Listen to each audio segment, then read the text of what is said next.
ఓం శ్రీ మాత్రే నమః. ఈరోజు జనవరి 6వ తేదీ ఎంతో శక్తివంతమైన సంకటహర చతుర్థి. 15వ తేదీలోపు మీ లైఫ్కి టర్నింగ్ పాయింట్ అనేది రాబోతుంది. గతంలో పడిన కష్టాల నుండి విముక్తి కలగబోతుంది అని చెప్పడంలో సందేహం లేదండి. నెంబర్ 1 వశీకరణ మాంత్రికుడు అర్జున్ రాజు గారు. మీకు ఎటువంటి సమస్యలు ఉన్నా పేరు, ఫోటో చూసి జ్యోతిష్యం చెప్పబడును. తీరని సమస్యలకు ప్రత్యేకమైన హోమాలు చేయబడును. మీరు కోరుకున్న పనులు మూడో వ్యక్తికి తెలియకుండా చేయబడును. నాగదోషం తీయబడును. నాగబంధన, గుప్త నిధుల కొరకు గురువుగారిని సంప్రదించండి. భార్యాభర్తల ప్రేమ, కుటుంబం, పెళ్లి, సంతానం, మీకు ఎటువంటి సమస్యలు ఉన్నా జ్యోతిష్యం చెప్పబడును. వ్యాపార సమస్యలు, నమ్మిన స్త్రీ లేదా పురుషులు రావడానికి పూజలు చేయబడును. ఆరోగ్యం మరియు మనశ్శాంతి సమస్యలు, ఇలా ఎటువంటి సమస్యలు ఉన్నా సరే గురువు గారికి కాల్ చేయండి. గురువు గారి ఫోన్ నెంబర్ 8185066725. అసలు ఈ వృశ్చిక రాశి వారి లైఫ్ అనేది ఏ విధంగా ఉండబోతోంది? జనవరి 15వ తేదీ లోపుగా మీ లైఫ్కి టర్నింగ్ పాయింట్ ఏ విధంగా రాబోతోంది? అన్ని విషయాలు కూడా ఇప్పుడైతే మనం క్లియర్గా ఈ వీడియో ద్వారా తెలుసుకుందాం. అంతకన్నా ముందు మీలో ఎవరైనా కొత్తగా కనుక మన ఛానల్ని చూస్తున్నట్లయితే తప్పకుండా వీడియోని లైక్ చేయండి. తప్పకుండా మన ఛానల్ని సబ్స్క్రైబ్ చేసుకోవడం మర్చిపోకండి. సబ్స్క్రైబ్ చేసుకోవడంతో పాటుగా పక్కనే ఉన్న బెల్ ఐకాన్లో ఆల్ ట్యాప్ చేయండి. ఈ విధంగా చేయడం ద్వారా మేము పెట్టే ప్రతి వీడియో కూడా మీకు నోటిఫికేషన్ రూపంలో కనిపిస్తుంది. మీరు మిస్ కాకుండా మన వీడియోని చూడగలుగుతారు. ఇక వీడియోలోకి వెళ్ళిపోయి ఈ వృశ్చిక రాశి వారి జీవితం ఏ విధంగా ఉండబోతోందో క్లియర్గా తెలుసుకుందాం. విశాఖ నక్షత్రం 4వ పాదం, జ్యేష్ఠ 1, 2, 3, 4 పాదాలు, అనురాధ నక్షత్రం 1, 2, 3, 4 పాదాల్లో జన్మించిన వారు వృశ్చిక రాశికి చెందుతారు.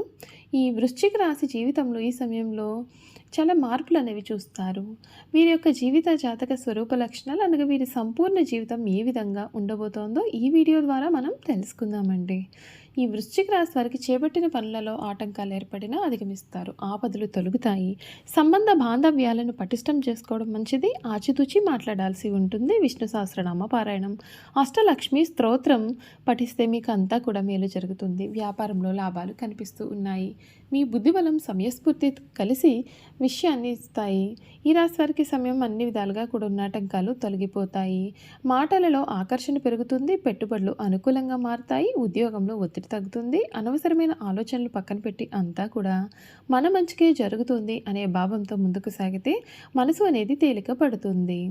శ్రీ వెంకటేశ్వర స్వామివారి స్మరణ మీకు ఎంతగానో మేలు చేస్తుందని చెప్పడంలో సందేహం లేదు. ఈ వృశ్చిక రాశి వారి జీవితంలో ఈ సమయంలో మీరు గతంలో ఎప్పుడు కూడా చూడలేనటువంటి మార్పులు అయితే మాత్రం ఖచ్చితంగా చూస్తారనే చెప్పాలి. మీ లైఫ్ అనేది మాత్రం పూర్తిగా ఈ సమయంలో మారిపోతుంది. అన్ని విధాలుగా అనుకూలత అనేది ఏర్పడుతుంది. కొన్ని విషయాల్లో తగిన జాగ్రత్తలు పాటించాలి. ఈ వృశ్చిక రాశి వారికి జనవరి 14, 17 తర్వాత మూడో వేలు యాక్టివ్ అవుతుంది. కమ్యూనికేషన్ మరియు చొరవ ద్వారా కూడా మీరు ఘన విజయం సాధిస్తారు. మీటింగ్స్, ట్రైనింగ్ సెక్షన్స్, ప్రజెంటేషన్లు, ఇంటర్వ్యూలు లేదా క్లయింట్ల యొక్క కాల్స్ కూడా మీకు పెరుగుతాయి. సేల్స్, మార్కెటింగ్, మీడియా, ఐటీ లేదా మేనేజ్మెంట్ రంగాల్లో ఉన్నటువంటి వారికి పనులు పెరిగినా సరే మంచి గుర్తింపు ఉంటుంది. జనవరి 16న కుజుడు 3వ ఇంట్లోకి రావడం ధైర్యాన్ని ఇస్తుంది. మీరు చాలా కాలంగా వాయిదా వేస్తున్నటువంటి మెసేజ్ పంపడం, ఆఫర్ అడగడం లేదా ఆ ధైర్యమైన ముందడుగు వేయడం కూడా ఇప్పుడు చేస్తారు. కొంతమందికి కొత్త ప్రాజెక్టులు, ఆకస్మిక బాధ్యత లేదా పనికి సంబంధించినటువంటి ప్రయాణాలు కూడా ఉండే అవకాశాలు అయితే ఉన్నాయి. ఆత్మవిశ్వాసంతో మాట్లాడండి, కానీ కోపంతో సమాధానం ఇవ్వకండి. మీ మాటలే ఈ సమయంలో మీ యొక్క ఇమేజ్ను కూడా నిర్మిస్తాయి.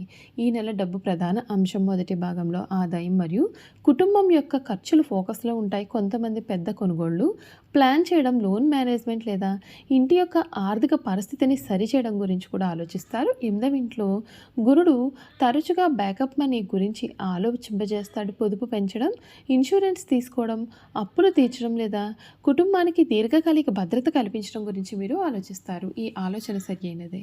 ఈ నెల మధ్య తర్వాత ఆర్థిక నిర్ణయాల్లో స్పష్టత ఉంటుంది. ఏది ఉంచుకోవాలి, ఏది వదిలేయాలి, ఎక్కడ డబ్బు వృధా అవుతుంది అనేది మీకు అర్థమవుతుంది.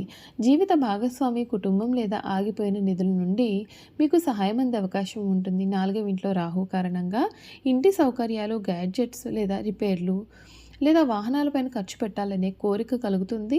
అవసరం ఉంటేనే ఖర్చు చేయండి. ఎవ్వరికీ కూడా గుడ్డిగా అప్పు ఇవ్వవద్దు. మీ యొక్క ఆర్థిక హద్దులను బలంగా ఉంచుకోండి. ఇంటి వాతావరణం కొన్నిసార్లు అశాంతిగా అనిపించవచ్చు. 4వ ఇంట్లో రాహు కారణంగా మనసు నిలకడగా లేదు అనే భావన మీకు కలుగుతుంది. ఎన్ని బాగున్నా ఏదో ఒక మార్పు కావాలనిపిస్తుంది. కొంతమంది ఇంటిని సర్దుకోవడం, రినోవేషన్ లేదా ఇల్లు మారడం గురించి కూడా ఆలోచిస్తారు. మొదటి భాగంలో మాట తీరు ముఖ్యం. 2వ ఇంట్లో సూర్యుడు, కుజుడు, శుక్రుడు ఉండడం వల్ల మీ మాటలు పదునుగా ఉంటాయి. మీరు ఏదో గట్టిగా అంటారో తర్వాత అలా అనకుండా ఉండాల్సిందే అని బాధపడుతూ ఉంటారు. కాబట్టి ముఖ్యంగా కుటుంబంతో మాట్లాడే సమయంలో మృదువుగా ఉండండి. ప్రేమ మరియు దాంపత్యంలో 5వ ఇంట్లో శని పరిణితిని కోరుకుంటాడు. మీరు రిలేషన్షిప్లో ఉంటే స్పష్టత కోరుకుంటాడు. ఇది ఎటు వెళుతోంది, భవిష్యత్తు ఏమిటి, ఈ నెల మీకు సీరియస్ చర్యలకు అనుకూలమా కాదా, క్యాజువల్ డ్రామాలకు కాదు. నెల మధ్య తర్వాత సోదరులు లేదా పాత స్నేహితులతో తిరిగి కనెక్ట్ అయ్యే అవకాశం కనిపిస్తోంది. మీకు సలహా ఏమిటి అంటే, భావోద్వేగాలు అనేవి బరువుగా ఉంటే వెళ్ళిపోకండి. ప్రశాంతంగా ఉన్నప్పుడు మాట్లాడండి, మంచి జరుగుతుంది. ఆరోగ్యం పైన నిరంతర శ్రద్ధ అవసరం.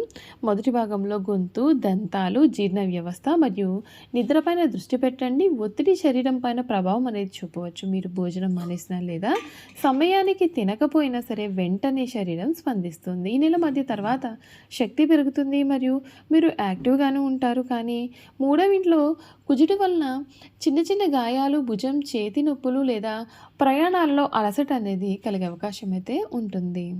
మీరు నిద్ర, నీరు, తేలికపాటి వ్యాయామం ఈ 3 పాటిస్తే 60% సమస్యలు అనేవి తగ్గుతాయి. కమ్యూనికేషన్ ఆధారిత వ్యాపారాలకు జనవరి చాలా బాగుంటుంది. మొదటి భాగంలో ధరలు, లాభం మరియు నగదు ప్రవాహం పైన దృష్టి పెట్టండి. సప్లయర్స్తో బేరసారాలు ఆడడానికి లేదా పాత ఆర్థిక తప్పులను సరిదిద్దుకోవడానికి కూడా ఇది చాలా మంచి సమయంగా భావించవచ్చు. ఈ నెల మధ్య తర్వాత మార్కెటింగ్, ప్రచార మరియు నెట్వర్కింగ్ మంచి ఫలితాలు అనేవి ఇస్తాయి. కొత్త ఎంక్వైరీలు, కాల్స్ లేదా లీడ్స్ వస్తాయి. ముఖ్యంగా లోకల్ కాంట్రాక్ట్స్ లేదా ఆన్లైన్ ప్రచారం ద్వారా. మీరు సర్వీస్ బిజినెస్లో ఉంటే మాట్లాడి ఒప్పించే మీ యొక్క సామర్థ్యమే ఇప్పుడు మీ యొక్క పెద్ద ఆయుధంగా చెప్పాలి. పేపర్ వర్క్ అనేది క్లియర్గా ఉంచుకోండి. సంతకం పెట్టే ముందు వివరాలను 2 సార్లు ఆలోచించి చదవండి. విద్యార్థులకు పనితీరు లేదా నిలకడ గురించి ఒత్తిడి ఉండవచ్చు. 5వ ఇంట్లో శని క్రమశిక్షణను డిమాండ్ చేస్తాడు. చదవాలని అనిపించకపోయినా సరే రొటీన్ ప్రకారం చదివితేనే ఫలితాలు ఉంటాయి. ఈ నెల మధ్య తర్వాత అభ్యాసనం సామర్థ్యం మెరుగుపడుతుంది. జ్ఞాపక శక్తి మరియు అర్థం చేసుకునే శక్తి పెరుగుతుంది. ముఖ్యంగా రాత, కమ్యూనికేషన్ మరియు విశ్లేషణాత్మకమైనటువంటి సబ్జెక్టుల్లో ఇంటర్వ్యూలు, ప్రెజెంటేషన్స్ లేదా పోటీ పరీక్షలకు సిద్ధమయ్యే వారికి ఆత్మవిశ్వాసం కూడా పెరుగుతుంది. చూసారు కదండి, ఈ వృశ్చిక రాశి వారి గురించి తెలుసుకున్నారు కదా. ఈ వీడియో కనుక మీకు నచ్చినట్లయితే తప్పకుండా వీడియోని లైక్ చేయండి. తప్పకుండా మన ఛానల్ని సబ్స్క్రైబ్ చేసుకోవడం మర్చిపోకండి. సబ్స్క్రైబ్ చేసుకోవడంతో పాటుగా పక్కనే ఉన్న బెల్ ఐకాన్లో ఆల్ని ట్యాప్ చేయండి. ఈ విధంగా చేయడం ద్వారా మేము పెట్టే ప్రతి వీడియో కూడా మీకు నోటిఫికేషన్ రూపంలో కనిపిస్తుంది. మీరు మిస్ కాకుండా మన వీడియోని చూడగలుగుతారు. Thank you for watching.